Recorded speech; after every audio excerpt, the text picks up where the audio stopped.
O assunto do vídeo de hoje em História do Pensamento Econômico, ou então História da Economia geral, vamos dizer assim, vai ser o seguinte. Nós terminamos o capítulo sobre as doutrinas socialistas, especialmente a teoria econômica de Karl Marx, o capítulo 6 deste pequeno livro. Olha só, é um livro introdutório apenas, do Hunt, História do Pensamento Econômico. É um livro que tem um viés socialista, então eu estou utilizando este livro apenas como introdução, porque eu não concordo com esse viés, mas como introdução pode ser, porque é uma ideologia dominante na maior parte das faculdades de economia, trazer essa perspectiva histórica do ponto de vista marxista. Então, que seja como introdução. Depois que terminar esse livro, tentarei encontrar um livro menos utópico, ou menos com uma visão um pouco mais realista da realidade. Capítulo 6, então, no vídeo passado. Hoje eu quero continuar, ou melhor, continuar não, né? Começar o capítulo 7, que fala o seguinte, ou que tem por título A Formação do Capitalismo Corporativo e a Defesa do Laissez-faire. Hoje eu não começarei esse capítulo já no texto, mas apenas mencionarei quais serão os próximos tópicos, então, daqui em diante deste capítulo 7.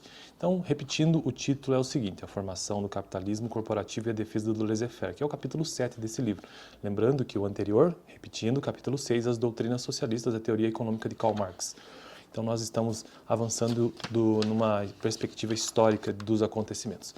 Então, primeiro tópico que tratarei daqui para frente, a concentração do poder, primeiro uma introdução a esse capítulo, ou seja, a formação do capitalismo corporativo e a defesa do laissez-faire, a concentração do poder corporativo, o caso da Inglaterra, o caso da Alemanha, o caso dos Estados Unidos, a concentração de rendas, revigoramento da ideologia liberal clássica, a teoria neoclássica da utilidade e do consumo, a teoria neoclássica da produção, o laissez-faire em si, modificações subsequentes da teoria neoclássica, o laissez-faire e os darwinistas sociais, o laissez-faire e a ideologia dos homens de negócio, e por fim um resumo, antes de partir para o capítulo 8, já para a parte final do livro.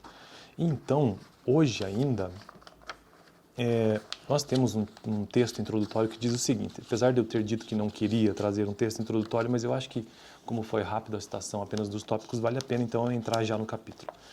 O período compreendido, apenas 2 parágrafos, o período compreendido entre meados da década de 1840 e 1873, ano que assinalou o início da Grande Depressão na Europa, então a Europa passou por uma Grande Depressão nesse período, ficou conhecido como a Era de Ouro do Capitalismo, o período compreendido entre meados da década de 1840 e 1873, ano que assinalou o início da Grande Depressão na Europa, ficou conhecido como a Era de Ouro. Essa Grande Depressão na Europa, eu só não entendi se é nos anos 40 ou então nos anos 70 dos anos de 1800.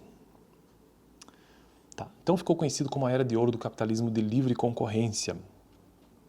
Foram anos que se caracterizaram pela rápida expansão econômica em toda a Europa. Então provavelmente a Grande Depressão é no final, né? Os modernos bens de capital indispensáveis para levar adiante o processo de industrialização eram, em sua grande maioria, importados da Inglaterra. Então veja que a Inglaterra foi o berço da Revolução Industrial, tanto da primeira como da segunda, então era natural que esses bens de capitais viessem de lá. Entre 1840 e 1860, a expansão das exportações inglesas alcançou níveis sem precedentes em toda a história do país. A participação dos bens de capital na pauta de exportações subiu de 11% para 22%. Também as exportações de carvão, ferro e aço experimentaram um crescimento considerável.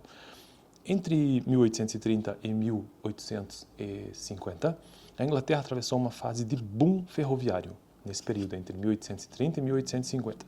Nesse período foram construídas cerca de 6.000 milhas de estradas de ferro. A construção de ferrovias gerou uma grande procura por ferro, cuja produção duplicou entre meados da década de 30 e meados da década de 40. Nos 30 anos subsequentes, a produção industrial expandiu-se enormemente. Entre 1850 e 1880, a produção de ferro fundido aumentou de 2,2 para 7,5 toneladas anuais e a produção de aço de 49 mil para 2,2 milhões, né, para 7,5 milhões de toneladas anuais, e a produção de aço de 49 mil para 1,4 milhão de toneladas. A produção de carvão cresceu 300%, atingindo a cifra de 147 milhões de toneladas.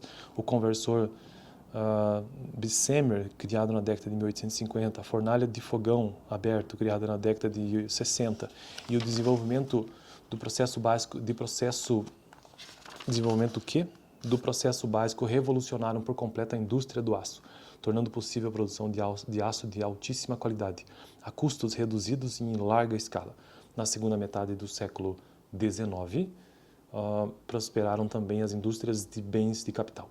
A produção de máquinas, navios, produtos químicos e outros importantes bens de capital empregava, em 1881, 2 vezes mais mão de obra do que em 1851. Então veja que a introdução a esse capítulo sobre a formação do capitalismo corporativo e a defesa do laissez-faire tem o início também num contexto inglês, principalmente entre 1840 e 1873, fortemente puxada, esse crescimento, né, ou essa formação do capitalismo corporativo fortemente puxado pelas exportações de bens de capital e também de exportações do tipo como carvão, ferro, de produtos de primeira matéria-prima, né?